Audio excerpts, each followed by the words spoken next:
ইসরায়েলে প্রথম ইরানরে একটু টোকা দিয়া দেখলো আর কি। টোকা দিয়া দেখতে আছে যে টোকা দিছে একটা, কি লাঠি ঘুষি খাইলেছে শয়ে শয়ে।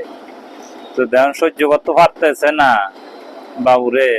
এখন আমেরিকার বাপেরে কইছে যে আমারে বাঁচান।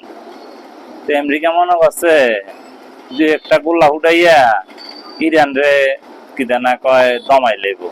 যখন ইরানে ফাল্টা মানে সারবা দচ্ছে আমেরিকান ঘাটি গুলাতে, তখন এবার আমেরিকার হ্যাবটাও কয় যে বাবুরে ভিক্ষা চাই না কুত্তা হামলা, অন যুদ্ধ বিরতি মাইরে রে সবাই ডরায়।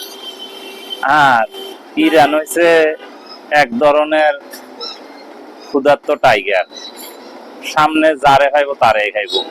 সাবধান সবাই। রাখি, আসসালামু আলাইকুম।